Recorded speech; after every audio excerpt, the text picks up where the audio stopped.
Сегодня ровно 1 год, как Айсен Николаев занимает пост руководителя региона. Напомним, 28 мая 2018 года Айсен Сергеевич вступил на должность временно исполняющего обязанности главы региона после отставки предыдущего руководителя республики Егора Борисова.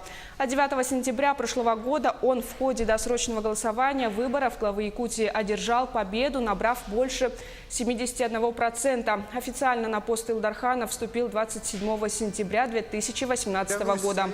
За этот период главой региона была проделана большая работа. Первым его указом тогда еще на посту в Рио руководителя республики было обеспечение экологического благополучия жителей региона.